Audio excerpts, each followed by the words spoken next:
오늘 우리가 함께 살펴볼 말씀은 이제 사가랴가 이분이 제사장입니다. 그죠? 근데 천사가 찾아와 가지고 이제 네 기도를 들었다.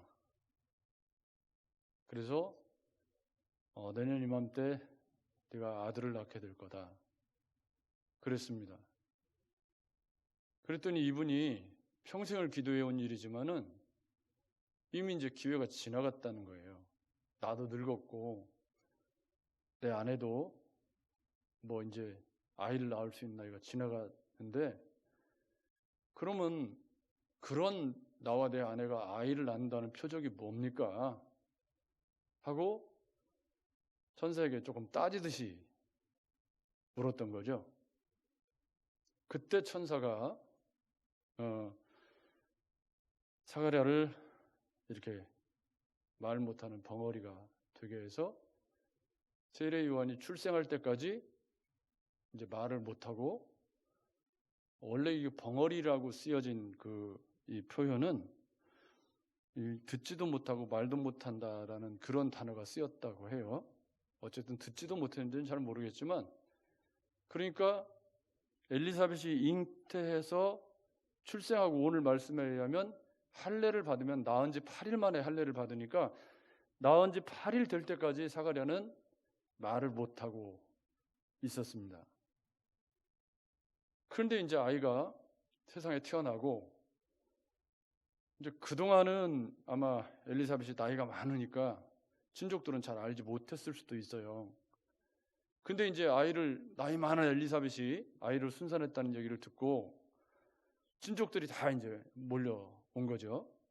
그래서 막 뭐 난리가 났죠. 뭐 아이를 낳을 수 없는 가정에서 아이를 낳았으니까 막 축하하고 이제 뭐 난리가 났는데, 이제 아이 이름을 지어야 된다 이 말이에요. 8일 만에 이제 할례를 받는다. 할례를 받을 때는 또 이름도 같이 아마 짓는 전례가 있었던 것 같아요. 그래서 이제 아이를 지으려고 하는데, 저는 김혜김과 참판공파 몇 대 손인지는 제가 모르겠고요. 아무튼 그렇습니다. 근데 제 대에 우리 아버지가 장손이고 제 위에 형이 있는데 딸밖에 없어요. 그래서 이제 제가 아들을 낳으니까 얘가 대장손이라는 겨. 그래가지고 이제 이름을 짓는데, 저는 조금 목사고 그러니까 성경적인 이름을 좀 짓고 싶은데, 아이는 뭐 학렬을 따라가야 된다네. 근데 이 태자 떨림이에요. 끝에가. 그래가지고 기도하고 고심 참담하다가 큰 기쁨. 그래서 히태라고 한 거 아니에요? 그게 사실은 이삭이라는 뜻이에요. 어쨌든 그렇게 해서 이름을 지었는데, 이 집도 똑같아요. 원래 유대인들은 이제 아버지 이름을 따라가야 돼서 사가랴라고 이름을 줘야 되는 건데, 이 엘리사벳이 나서가지고 안 된다. 얘 이름은 요한이다. 그러니까 갑자기 족보에 없는, 학렬에 없는 이름이 툭 튀어나온 거 아니에요. 그러니까 이제 친척 어른들이 이게 벙쪄가지고 이 도대체 뭐냐 이것이. 아마 암탉이 울면 뭐 어쩌고 했을 수도 있어요. 본문에는 없고 그냥 제 생각에. 그러니까 이제 안 되겠다 해서 사가랴의 의견을 물어보려고 그러는데, 이 양반이 이게 듣지도 못하고 이렇게 말을 못하니까 가서 옆구리를 푹 찌르면서 서판으로 써가지고 이제 얘 이름을 어떻게 하면 좋겠느냐고 물었단 말이에요, 친척들이. 그랬더니 사가랴가 서판에다가 요한이라고 딱 쓰자마자 입이 딱 열렸다는 거예요. 그러니까 요한이라고 쓰는 순간 앞에 사가랴가 우리가 늙어가지고 뭐 애를 낳기가 어려운데 했던 그 믿음 없었던 사가랴를 하나님이 요한이라는 이름을 쓰는 순간 그 입이 열리게 했다는 말이죠. 자, 그러면 여기서 우리가 생각해 볼 게 있습니다. 사가랴가 제사장이에요, 이분이. 그 말은 구약에 아주 정통한 분이죠. 그죠? 근데 이제 벙어리가 됐단 말이에요. 얼마나 답답하겠어요. 근데 마리아가 천사의 수태고지를 듣고 어느 집으로 갔죠? 엘리사벳의 집으로 갔어요. 굉장히 고생해가지고 갔죠. 한 80km에서 110km 되는 데를 처녀의 몸으로 이제 혼자 달려갔으니까요. 거기서 얼마 동안 있었나요? 석 달 동안 있었어요. 석 달 동안. 그때 엘리사벳이 마리아를 보고 얘기한 말들이 있어요. 특히 45절 말씀에 주께서 하신 말씀이 반드시 이루어지리라고 믿은 그 여자에게 복이 있도다. 여기서 핵심은 주께서 하신 말씀이 반드시 이루어지리라고 믿은, 이게 핵심이거든요. 이때 사가랴가 같이 있었을까요? 없었을까요? 석 달 동안이나 있었는데요. 뭐 그 집에. 그러면 여러분 저를 보십시오.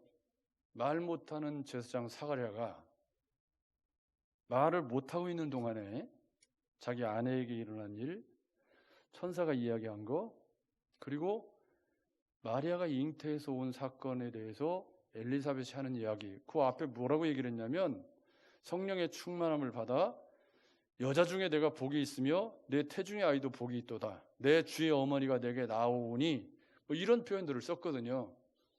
그 말을 사가랴가 못 들었을 수도 있지만 이런 과정들을 지나면서 말 못하는 세월 동안 사가랴는 뭘 했을까요? 이게 도대체 무슨 일이냐. 구약 성경을 찾고 뒤지고 볼 수는 있으니까요. 여러분 맞죠? 근데 말은 못하는 거예요. 그러면 10달 동안 얼마나 많은 생각이 들었을까요?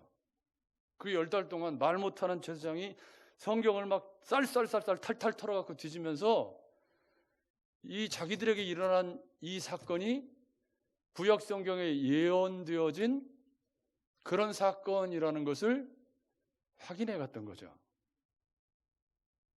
왜냐하면 지금 본인이 그 자기에게 일어난 일, 그래서 주의 길을 예비하는 자로서의 그 자기 아들이 잉태할 수 없는 중에 하나님이 잉태하게 하신 그 사건에 대해서 어떻게 이런 일이 있을 수 있겠습니까? 표적을 보여주세요 했다가 지금 그 표적이 자기가 벙어리가 된 건데, 그러면 제사장으로서 이분은 10달 동안 말을 못하는 세월에 얼마나 많이 기도하고 얼마나 많이 이 사건을 이해하기 위해서 애를 썼을까.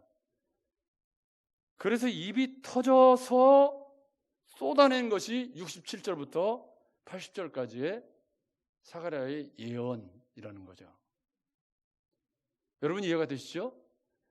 그러니까 이 67절부터 80절까지는 사가랴의 10달 동안의 묵상과 10달 동안의 깊은 말씀에 대한 고민과 자기가 이해한, 그래서 엘리사벳의 잉태와 마리아의 수태고지에 대한 사가랴의 신학적 해석이 거기 깊이 배어 있다는 걸 알 수가 있습니다. 그래서 성령 충만한 사가랴가 성령 충만함을 받아 예언한 내용이 68절부터 이어지고 있는 거예요. 여러분 맞죠?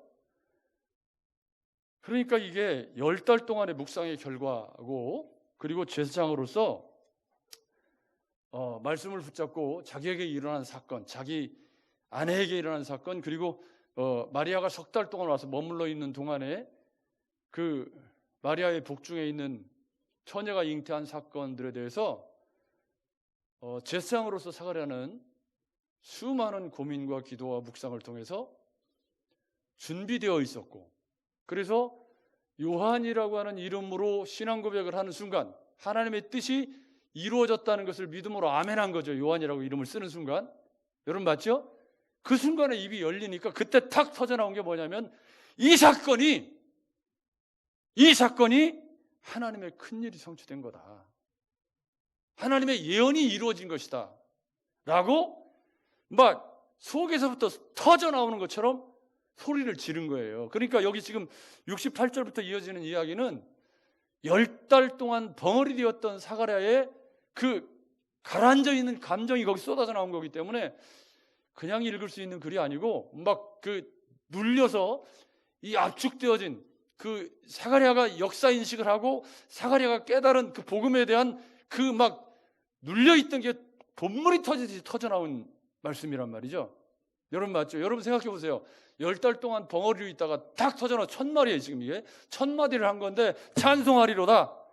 주 이스라엘의 하나님이 그 백성을 돌보사 속량하시며. 그런데 이 사가랴의 예언의 첫 번째 단추는 70절입니다. 이것은 앞에 있는 내용이죠. 앞에 이제 뭐 구원의 뿔을 일으키신 그 사건입니다. 이것은 주께서 예로부터 거룩한 선지자의 입으로 말씀하신 바와 같이. 무슨 말이죠? 사가랴가 지금 이 사건을 이해하는 거예요. 예수 그리스도의 오심과 세례 요한의 출생이라고 하는 이 사건을 어떻게 이해한 거냐면 10달 동안 벙어리가 되어서 고민하고 말씀을 찾고 하면서 자기에게 일어난, 그리고 자기 친척 마리아에게 일어난 사건을 하나님이 하나님의 때에 주께서 예로부터 선지자로 입으로 예언한 말씀이 지금 이루어졌다. 72절 우리 조상을 긍휼히 여기시며 그 거룩한 언약을 기억하셨으며 곧 우리 조상 아브라함에게 하신 맹세가 지금 이루어진 사건이다. 할렐루야. 그래서 지금 이 46절부터 쭉 이어지는 마리아의 찬양과 사가랴의 이야기를 누가가 기록하면서 이방인들 독자에게 구약 성경에 예언한 그 예언들이 한치의 착오 없이 이루어져 가는 것이 하나님의 나라다 라고 소개를 하고 있는 중이에요. 우리에게 그런 믿음을 가질 것을 도전하고 있는 거죠. 그래서 성경은 일관되게 뭐라고 얘기하는 거냐면 하나님께서 구약에 예언하셨던 그 약속의 말씀들이, 아브라함과 하셨던 언약의 말씀들이 지금 우리 때에 예수 그리스도가 오심으로 성취되고 있다 라고 성령 충만한 사가랴를 통해서 예언하고 있는 겁니다. 78절 79절을 먼저 보겠습니다. 이는 우리 하나님의 긍휼로 인함이라. 이로써 돋는 해가 위로부터 우리에게 임하여 어둠과 죽음의 그늘에 앉은 자에게 비치고 우리 발을 평강의 길로 인도하시리로다. 이게 이사야 9장 2절 3절을 반영하고 있는 건데요. 제가 읽어드릴게요. 흑암에 행하던 백성이 큰 빛을 보고 사망의 그늘진 땅에 거하던 자에게 빛이 비추도다. 그게 누구라는 거예요? 그게 예수 그리스도다. 그러니까 이 예언하신 말씀이 지금 내 당대에 성취된 건데, 여러분 근데 아직 예수님이 탄생했나요? 안 했나요? 6개월 차이가 나니까 6개월 더 있어야 이제 탄생하실 거예요. 근데 여기 사용된 시제가 전부 과거형이에요. 이건 이제 우리 성경을 읽어서는 안 나오는 부분이지만 사가랴가 신앙 고백을 할 때 이 사건을 어떻게 보냐면 이미 이루어진 사건으로. 그러니까 예수 그리스도 아직 탄생 안 했어요. 6개월 뒤에, 6개월 차이 나니까 6개월 뒤에 출생하실 건데, 사가랴는 지금 이 구약의 예언의 성취라고 하는 말을 기록하면서 이미 일어난 사건으로 기록을 하고 있다는 거죠. 이게 마리아도 똑같았었거든요. 마리아도 앞에 전부 시제들을 이미 일어난 과거 시제를 쓰고 있었거든요. 그건 무슨 얘기냐면 마리아나 사가랴가 구약의 예언의 말씀이 지금 우리 시대에 성취된 사건을 어떻게 이해하고 있냐면 이미 성취된 사건으로 믿음으로 받아들이고 있다는 거예요. 아멘. 그러니까 하나님 이 사람들을 쓰죠. 사실은요, 여러분 거기도 저를 보십시오. 어쩌면 우리 인생은 자기가 하는 만큼 복을 누리고 사는 것 같아요. 그래서 본인이 인생을 까칠하게 살고 사람들을 멀리하면 외롭게 사는 거고, 본인이 사람들과 잘 융화되고 잘 베풀고 하면 주변에 사람들이 많은 것이고, 주님과의 관계도 내가 주님께 가까이 가고 주의 말씀을 순종하면 할수록 은혜는 더 충만해지는 거지. 아멘. 그런데 내가 주님을 멀리하고 스스로 주님과 떨어져서 혼자 그렇게 생활해놓고 주님이 내게 은혜를 안 베풀어준다고 원망하는 사람들이 얼마나 많은지 몰라요. 근데 그게 그렇게 되는 게 아니고 주님이 우리를 구원하시고 그 이후에 인격적인 우리의 삶을 요구하시잖아요. 여러분 맞죠? 그러니까 우리 삶은 어쩌면 내가 뿌린 씨앗을 내가 거두는 그런 삶의 여정인 거죠. 그러니까 지금도 늦지 않았어요, 여러분. 길지 않은 인생 뭘 이렇게 까칠하게 살 게 뭐 있어요? 부정적이고 원망하면서 그렇게 살 필요 없잖아요. 여러분 맞죠? 좋은 관계를 유지하면서 조금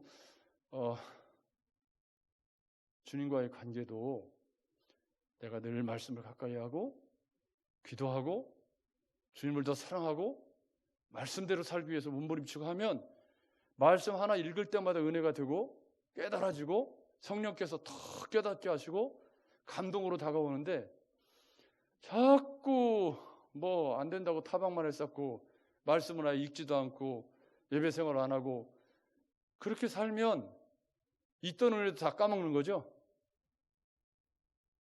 여러분 맞죠? 그러면 얼굴이 변해요. 얼굴도 변하고 말도 변해요. 말도.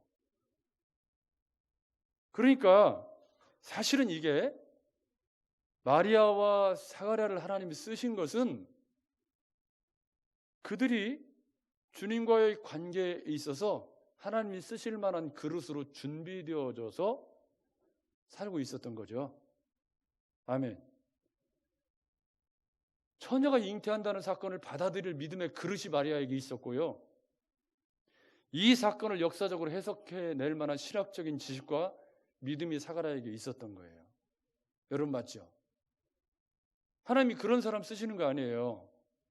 그런 의미에서 사가랴가 벙어리가 되어서 있었던 10달의 시간은 그에게 있어서 굉장히 복된 시간이었음을 알 수가 있습니다. 왜냐하면 자기가 잘 정리되지 못했던 신학적인 지식에 대해서 명료하게 확인하고 정리하는 시간이 되었기 때문입니다. 그래서 사가랴 예언 전체가 그리스도를 이야기하고 있는데 여기 보면 찬송하리로다 주 이스라엘의 하나님이여 그 백성을 돌보시며 속량하시며 우리를 위하여 구원의 뿔을 그 종 다윗의 집에 일으키셨으니 이거는 예수 그리스도를 예표하는 아주 대표적인 표현이잖아요. 그러니까 지금 사가랴는 자기에게 찾아왔던 마리아, 그러니까 수태고지를 듣고 찾아와서 석 달을 머물러 갔던 그 마리아를 엘리사벳과 교제하는 모습을 보면서 그 마리아가 잉태한 예수 그리스도가 뭐라는 거죠? 다윗의 후손으로 오실 구원의 뿔이라는 거예요. 할렐루야. 그게 10달 동안 벙어리가 되어서 사가랴가 깨달은 복음이에요. 그래서 예수 그리스도가 구약의 선지자들이 예언했던 그 예언의 말씀의 성취자로 오셨는데 그분이 자기 백성을 죄에서 속량하실 다윗의 후손으로 오신 구원의 뿔 바로 예수 그리스도다. 이렇게 증거하고 있는 거예요. 그러면서 그분이 베풀어 주실 구원을 사가랴가 설명을 하기 시작해요. 그죠? 그래서 오늘 말씀의 제목이 뭐예요? 구원이란 무엇인가? 그러니까 이 오늘 말씀의 제목 사가랴가 성령의 충만함을 받아 구약을 재해석하고 자기에게 일어난 일과 마리아에게 일어난 일들을 성경적으로 종합해서 10달 동안 묵상하고 고민한 결과 성령의 충만함을 받아서 구약을 재해석해서 우리에게 전달해 준 그 핵심적인 내용이 바로 이 사가랴의 노래 베네딕투스라고 부르는 바로 이 노래인데 여기에 담겨져 있는 구원이란 무엇인가? 사가랴가 성령 충만해서 가르쳐주고 있는 구원이라고 하는 것은 무엇인가? 여러분 68절 69절을 보면 구원을 설명할 때 제일 많이 사용되는 구절인데 그 백성을 돌보사 속량하시며 우리를 위하여 구원의 뿔을 그 종 다윗의 집에 일으키셨다. 여러분 저를 보십시오. 어떤 아이가 물에 빠져서 막 허우적거리고 있습니다. 그래서 수영도 못하는데 펑 떨어져 같이 빠져주면 안 되고 막 줄을 던져가지고 아이를 급하게 건져내었습니다. 건져낸 거죠. 이 말은 아이가 자력으로 그 물에서 빠져나올 능력이 없고 허우적거리면서 막 빠져 죽고 있는 거예요. 그런 아이를 가서 건져낸 거죠. 보트를 타고 와서 건져낸 거죠. 그래서 구원이라고 하는 것은 자력으로 해결할 수 없는 그런 상황에 처해져 있는 인간을 하나님이 건져내신 사건이다. 그러니까 구원이란 문제가 생겼다. 뭔가 문제가 생겼으니까 건져내는 거 아니에요. 아이가 길에 놀고 있습니다. 그런데 갑자기 차가 튀어나와서 아이를 향해 돌진합니다. 일촉즉발의 순간에 확 튀어나와가지고 아이를 밀쳐가지고 아이를 구해냈습니다. 이거 뭐죠? 위기가 다가오고 있다. 구원이란 어떤 위기나 위험한 상황에서부터 우리를 건져내는 것이죠. 여러분 봤죠? 그래서 구원이라는 표현을 쓰는 거예요. 그래서 구원이라는 말은 노력해서 얻는다는 개념이 아니에요. 물에 빠진 아이가 자기가 아무리 노력해도 못 나와서 건져내 준 거 아니에요. 여러분 맞죠?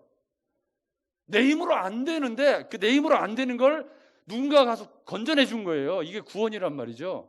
그러니까 구원이라고 할 때 구원이라는 말 자체가 가지고 있는 의미는 뭐냐면 내 힘으로 안 되는 거예요. 내 힘으로 안 돼서 누군가가 나를 건져내 준 사건을 구원, 그게 속량이라는 말이죠. 그런데 71절과 74절을 보면 그 구원이란 우리가 원수에게 또 우리를 미워하는 모든 자의 손에 빠졌다. 거기서 건져내는 것이다. 아멘. 이거를 신학적인 용어로는 타락, 인간의 반역 타락이라고 하는 거죠. 사단의 통치 가운데 빠지게 되었다. 그래서 기독교적인 의미에서 구원이란 아까 물에 빠진 아이를 건져냈다 이런 의미인데, 기독교적인 의미에서 구원이란 우리가 사단의 통치에서 혹은 원수의 손에 압제를 당하고 있는 우리를 하나님께서 물에 빠진 아이를 건져내는 것처럼 건져내신 거죠. 그 일을 위해서 하나님이 어떤 일을 하셨냐면 우리를 부르시고 우리를 중생케 하셔서 예수를 믿을 수 있도록 먼저 역사하시고, 그래서 믿음으로 말미암아 우리 거지 같은 손을 예수 그리스도의 손을 탁 붙잡았더니 우리 예수 그리스도의 십자가의 피로 우리를 쑥 끌어내 주신 거죠. 아멘.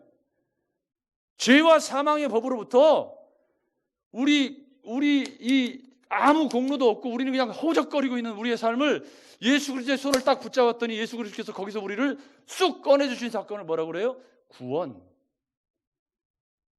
그런데 이 구원은 하나님이 그 백성을 돌보사 속량하신 결과다.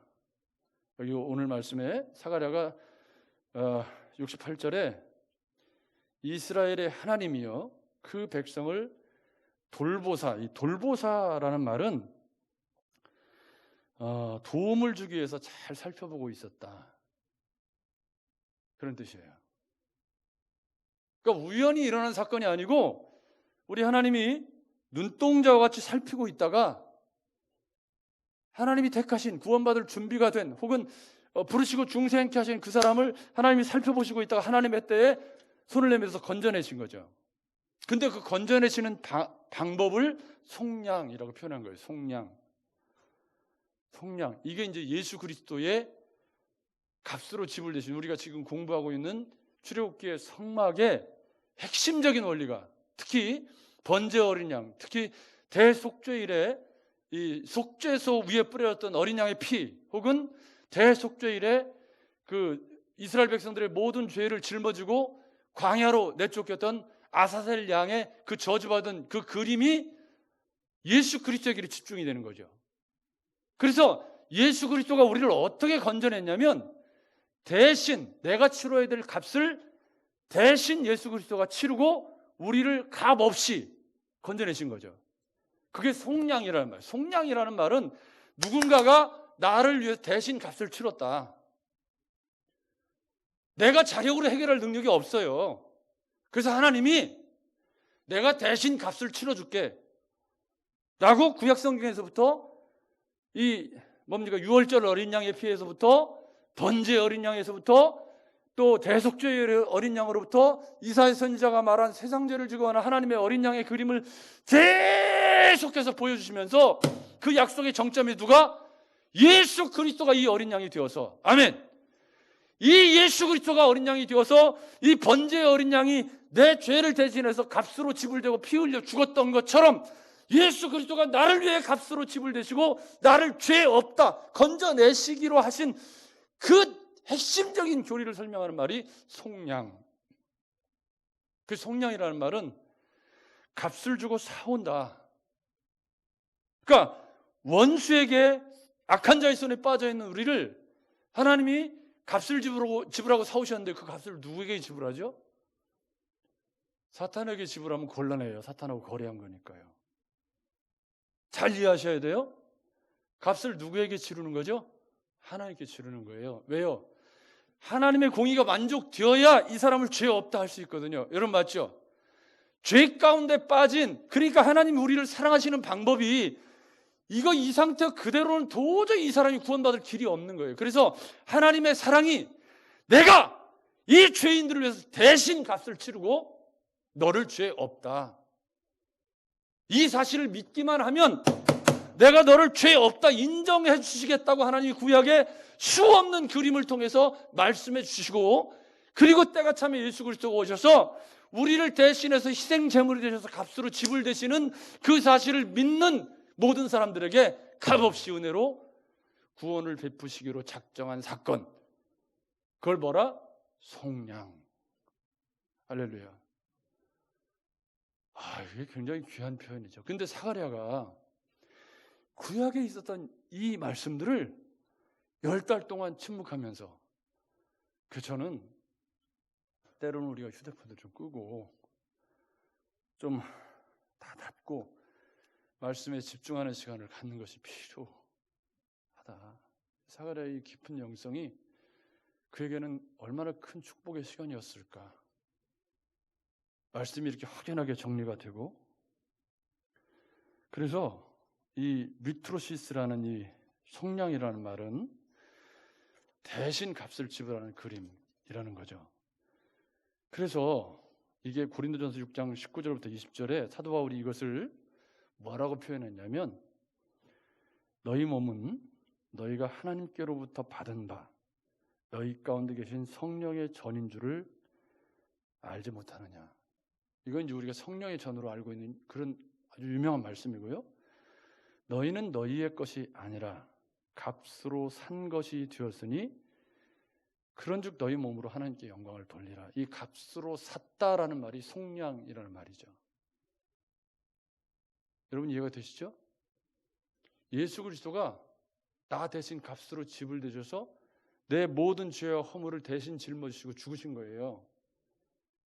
우리는 그 사실을 믿음으로 말미암아 값없이 거기서 건져냄을 받은 거죠. 할렐루야. 이게 구원, 이게 구원. 그러니까 우리가 그냥 예수 믿고 구원받았다 이거를 그냥 너무 매가리 없이 그냥 이론적이고 사변적인 것으로 이해하지만, 사실은 구약의 역사를 보면 이 사건이 하나님께서 얼마나 오래 참으시고 얼마나 많은 시간 예언들을 통해서 그림들을 통해서 작정하시고 하나님의 때에 예수 그리스도를 보내셔서 이루어 가신 그 모든 역사를 담고 있는 말이란 말이에요. 이게 여러분 맞죠? 근데 이것을 올바르게 이해하지 못하면 구원을 싸구려로 취급하는 거예요.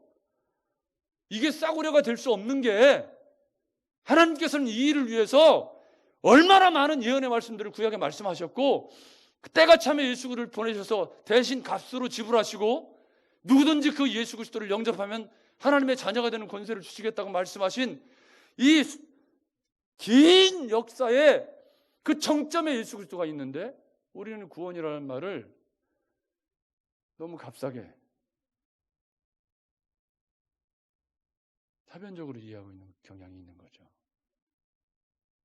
구원을 이렇게 올바르게 이해하는 것은 얼마나 중요한지 모릅니다. 그런데 77절에 보면 이 구원이 세례 요한에 관한 이야기를 하는 문맥이에요. 이 아이가 내가 지극히 높으신 이의 선지자라 일컬음을 받고, 이게 사가랴가 이제 깨달은 거예요. 자기 아들 얘기예요. 자기 아들이 주의 앞에서 앞서가서 그 길을 준비하는 그런 준비하는 자가 될 것이다라는 예언의 말씀이 성취된 것이 자기 아들이라는 거죠.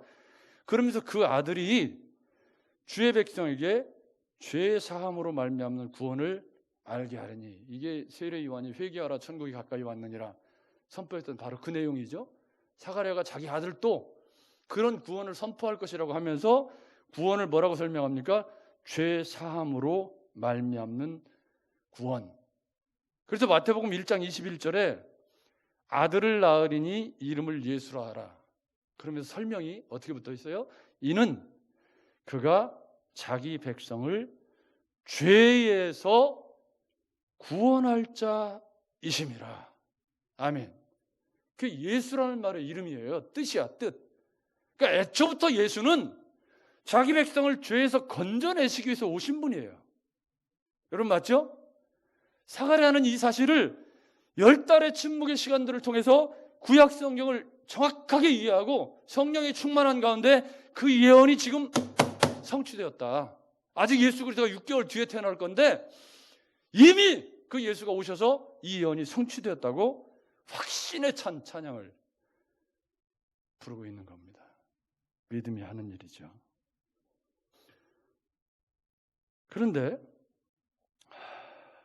로마서 5장 9절부터 11절에 보면 그러면 이제 우리가 그의 피로 말미암아 의롭다 하심을 받았으니 더욱 그로 말미암아 진노하심에서 구원을 받을 것이니 곧 우리가 원수 되었을 때 그의 아들의 죽으심으로 말미암아 하나님과 화목하게 되었은즉 화목하게 된 자로서는 더욱 그의 살아나심으로 말미암아 구원을 받을 것이니라. 그뿐 아니라 이제 우리로 화목하게 하신 우리 주 예수 그리스도로 말미암아 하나님 안에서 또한 즐거워하느니라. 여기서 사도 바울이 이야기하고 있는 것 중에 예수 그리스도로 말미암아 하나님의 진노하심에서 구원을 건져냄을 받은 것이 우리의 구원이다 라고 설명을 하는 거예요. 그래서 죄는 하나님의 진노를 불러오고 이것이 인간이 처해져 있는 상태예요. 반역으로 말미암아 타락으로 말미암아 죄 가운데 하나님의 심판 가운데 있어야 할 우리인데 그 심판 가운데 있는 우리를 하나님이 일방적으로 택하시고 부르시고 중생케 하셔서 믿음으로 말미암아 거기서 건져내신 사건이 뭐예요? 구원입니다. 그런데 이 사건을 78절 79절에 이렇게 설명을 해요. 이게 굉장히 중요한데요. 돋는 해 78절에 이는 우리 하나님의 긍휼로 인함이라. 이로써 돋는 해가 위로부터 우리에게 임하여. 이 돋는 해, 이거 아나톨레라는 헬라어인데요, 새벽 여명이라는 뜻입니다. 해가 별이 떠오르고 있는 것을 의미하는 거죠. 그래서 돋는 해가 위로부터 우리에게 임한다. 이것은 예수 그리스도가 이 땅에 임하셨다라는 거예요. 지금 사가랴가 이 말라기에 있는 이 표현을 예수 그리스도가 이 땅에 오신 사건으로 해석을 하고 있으면서 예수 그리스도께서 돋는 해처럼 빛으로 오셨다. 그래서 하나님을 경외하는 사람들에게 의로운 해가 떠올라서 치료의 광선을 바라게 된다라고 예언한 말라기 4장 2절의 말씀을 이야기하는 거죠. 그것은 치료의 광선을 바라게 된다라고 할 때 그것은 우리가 빛의 자녀처럼 산다는 뜻이죠. 뭐 치료의 광선이 막 해가지고 갑자기 암이 막 잘라지고 그런 얘기가 아니고, 이게 지금 빛으로 오신 예수 그리스도를 받아들인 사람이 빛의 자녀처럼 살아간다. 돋는 해 예수 그리스도가 빛이고 그 예수 그리스도를 모신 하나님의 백성들이 빛의 자녀처럼 살아간다는 얘기를 하고 있는 건데,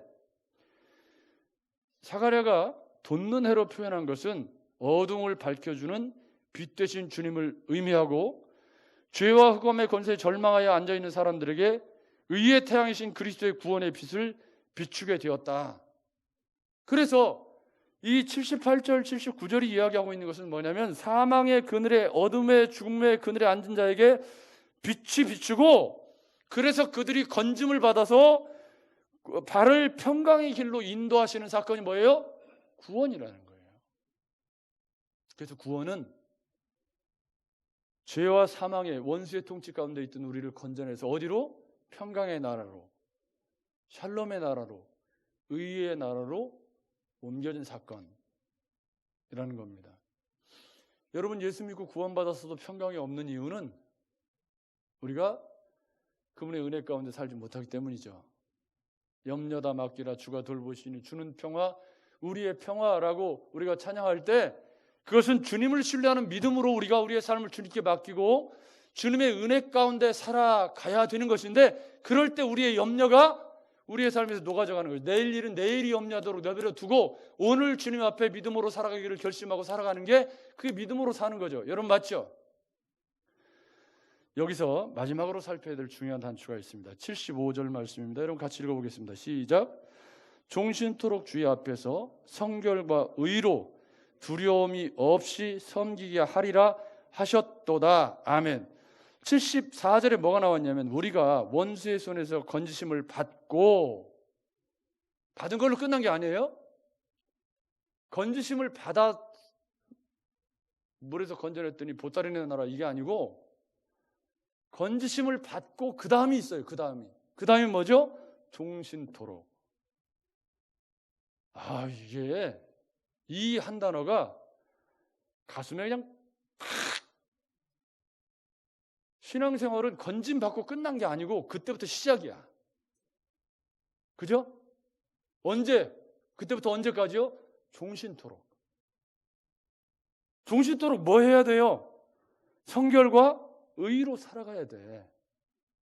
어떤 사람이요, 시골에 한 통나무 집에 병약한 남자가 살고 있었다고 합니다. 이분은 집 앞에 큰 바위가 하나 있는데 이것 때문에 집 출입하기가 너무 힘들어요. 그래서 내 평생 소원은 이 바위를 좀 치워주세요. 하나님께 간절히 기도했습니다. 근데 어느 날 하나님께서 꿈에 나타나서 말씀하셨다고 그래요. 사랑하는 아들아, 집 앞에 바위를 매일 밀어라. 그래서 이 사람이 희망을 가지고 매일 바위를 밀기 시작했습니다. 매일 한 8개월쯤 지났는데 좀 이상해. 바위가 민다고 움직이겠습니까? 왜 대답이 없지? 이 사람이 이상한 거예요. 그래갖고 측량을 해봤더니 바위가 1mm도 안 움직인 거야.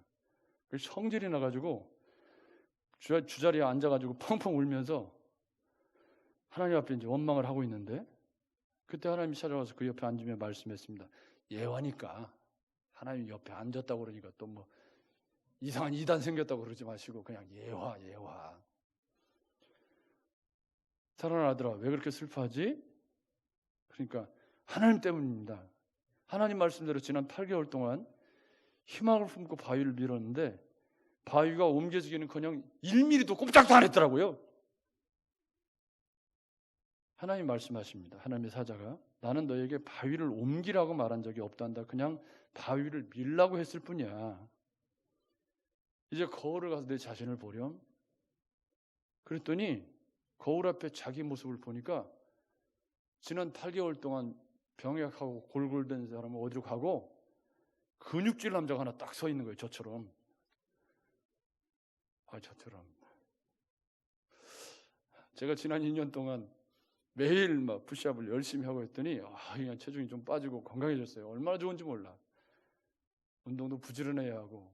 그러니까 지금 그러고 나서 딱 보니까 지난 8개월 동안 밤마다 하던 기침이 없어졌고 매일 기분이 상쾌하고 잠도 잘 잤다는 거예요. 자기가 몰랐어요. 그걸 자기가 몰랐는데 막 열심히 끙끙대고 바위를 막 미는 동안에 근육이 붙고 몸이 건강해지고 그러면서 변화가 일어났는데 그걸 몰랐어요. 왜? 밤에만 미느라고. 근데 하나님은 지금 바위를 미는 게 목적이 아니라 누가 변하는 게 목적이에요. 예? 누가 변하는 게 목적이죠? 내가 변하는 게 하나님의 목적이에요. 여러분, 우리를 구원하신 건 내가 복 받으라고 하나님 구원하신 거예요.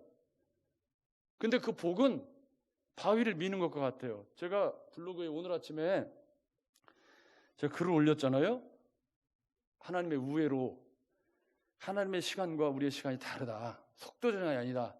뭐 그렇게 글을 올렸더니 제니라는 닉네임을 가진 분이 늘 늦대고 돌아가는 인생을 불평했지만 그게 하나님의 사랑이었음을 뒤늦게 깨닫습니다. 근데 쉽지도 않아요. 요따구로 댓글을 달았더라고. 안 쉽죠. 여러분, 바위 미는 게 쉬워요? 안 쉬워요. 올바르게 예수 믿고 살려면 쉽습니까? 어렵습니다. 욕심내는 것도 좀 덜 내야 되고 불같이 올라오는 성질도 좀 죽여야 되고 이게 뭐 안 쉽잖아요, 여러분. 그렇죠? 여러분 맞죠? 절대 쉬운 거 아닙니다. 그런데 우리를 속량하셔서 건져내셔서 하나님 우리에게 기대하시는 건 우리가 종신토록, 뭐라고요? 따라서 해보세요. 종신토록이라는 말을 이해 못하시는 분 안 계시죠? 이 말은 죽을 때까지예요. 하나님 나를 부르실 때까지 뭐 해야 되죠? 성결과 의로 두려움이 없이 섬겨 나가는 것. 그거를 신학적인 용어로는 성화라고 해요. 제가 매일 막 핏대 올리면서 얘기하는 매일 성경 묵상, 이것도 다 바위 미는 거하고 똑같아요. 여러분 맞죠? 뭐 매일 성경 뭐 묵상한다고 금방 변해요, 사람이? 안 변해요. 금방 사람이 변하면 그 이상한 사람이에요. 그 사람은 금방 또 변할 수가 있어요.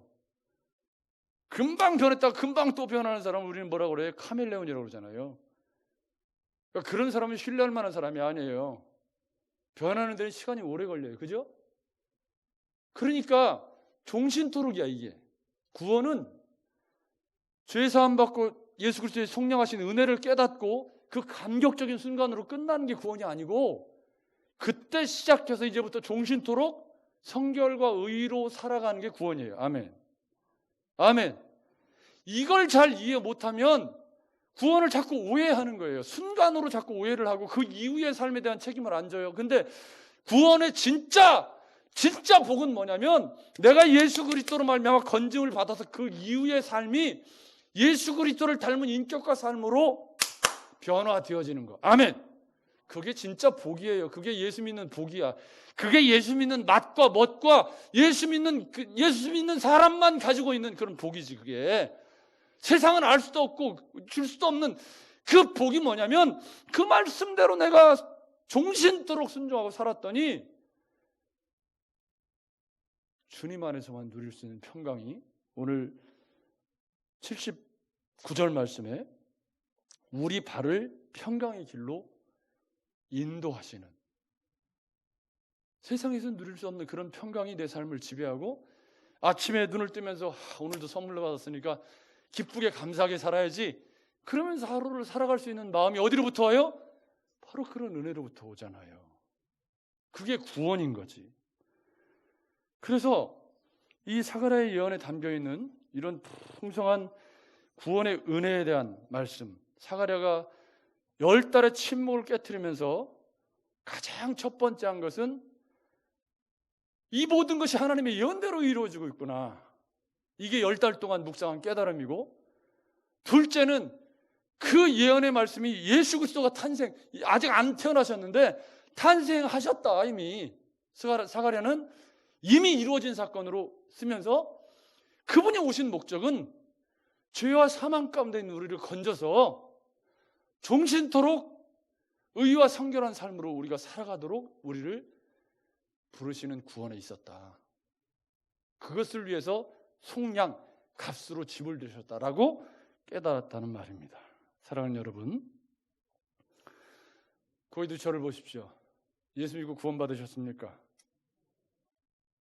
지금 이 아멘은 제가 지금까지 설명한 이 속량이라는 그림에 정확하게 이해를 하시고 구약의 유월절의 어린 양, 번제의 어린 양 이거 다 이해하시고 그 예언의 정점으로 예수 그리스도가 오셔서 세상 죄를 지고나 하나님의 어린 양으로 죽으시고 고난당하시고 죽으시고 부활하셨다는 그 사실을 파노라마처럼 다 담아서 아멘이에요.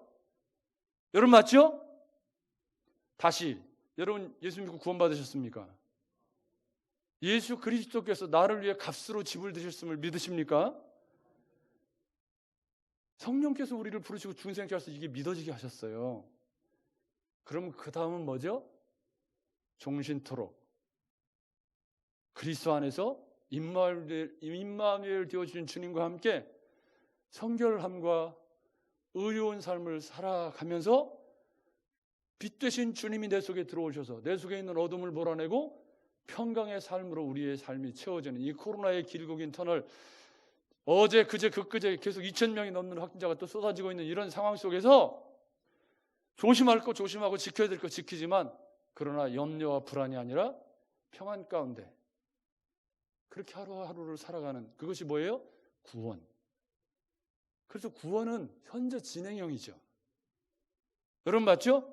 과거형이 아니라 구원은 지금도 계속되고 있는 거예요. 왜? 종신토록이니까. 아멘. 여러분, 오늘이 10월 31일입니다. 내일이면 또 11월 1일이 시작이 되고 또 한 주간이 시작이 될 겁니다. 어떻게 살아도 한 주간 훌떡 지나갑니다. 하루하루가 얼마나 빨리 지나가는지요? 아마 정신없이 지나갑니다. 근데 가슴에 손을 얹고 스스로에게 물어보십시오. 내가 하루를 어떻게 살아가고 있는가? 우리가 늘 하나님의 구원 되뇌이면서 이렇게 그렇게 살아갈 수는 없지만, 생각 속에 늘 내 마음 속에 나는 구원받은 하나님의 백성으로서 종신토록 성결과 의와 거룩함에 힘써야 하는 하나님의 백성이고, 세상에 보내진 왕같은 제사장으로서 그리스도의 향기로 살아야 한다는 거룩한 책임감을 내가 갖고 사는지, 아니면 누구나 다 먹고 사는 일에 급급하고 살아요. 그렇게 살아도 먹고 사는 일은 현실이기 때문에 여전히 그렇게 살아도 먹고 사는 문제에 부대끼면서 살아요. 여러분 맞죠? 근데 그 먹고 사는 문제에 부대끼는 게, 저울추가 먹고 사는 거에 부대끼는 게 전부인 사람하고, 먹고 사는 게 부대끼지만 주님의 은혜를 간직하면서 그 일을 하는 사람하고는 급이 달라. 삶을 대하는 자세가 다르고, 손님을 대하는 자세가 다르고, 인간관계를 해결해 나가는 방법이 다르죠. 구원이란 바로 그 변화.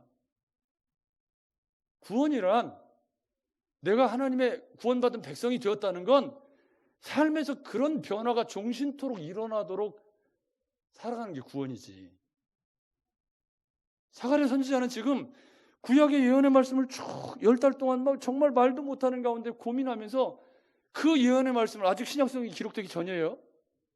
그런데 이렇게 풀어내고 있는 거예요. 이게 뭐예요? 성령께서 하시는 일인 거죠. 누가는 하나님이 이렇게 딱딱 맞춰서 정확하게 예언의 말씀이 성취되도록 일해 가시고 있다. 그게 하나님이다라고 이방인들에게 소개를 하고 있는 중이잖아요, 지금. 여러분 맞죠? 여러분이 믿는 하나님은 그런 하나님이에요. 지금도 한치의 착오 없이 이 역사를 주관하시고 하나님의 계획에 따라서 경영하시고 계신 분이시죠. 여러분 그 사실을 믿고 이번 한 주간도 종신토록 성결과 의에 힘쓰시면서 내 빛이 어두운 세상에 조금이라도 소망을 주고 그리스도의 향기가 내가 사는 삶의 자리를 조금이라도 밝히는 그런 꿈을 꾸십시오. 똑같이 먹고 사는 거에 막 그렇게 사는 건 누구나 다 똑같지만, 그 삶의 의미가 내가 이 삶을 통해 그리스도의 영광을 드러내는 그런 사람으로서 그 삶을 사는 사람과 그게 전부인 사람과의 차이가 구원 아니에요. 여러분 맞죠? 구원이라는 게 그 차이가 있는 거지. 그렇다면 이 값없이 받은 구원, 이 구원은 종신토록이라고 하는 단서조항에 붙어 있다. 그러니까 가다가 샛길로 빠져가지고 구원의 길에서 빠져나가면 어떻게 돼요? 문제가 심각한 거죠. 다시 돌아오면 다행이지만 안 돌아오고 영 빠졌으면 그 사람 뭐예요? 이탈된 거예요. 그래서 종신토록인 거지. 11월 하나님이 선물로 주셨을 때, 여러분의 11월이 추수감사주일도 있는 11월인데 감사와 은혜와 평강이 가득하고 그것을 나와 내 주변 사람들에게 나누어주는 복된 삶이 되시길 주의 이름으로 축복합니다. 하나님 아버지 감사합니다.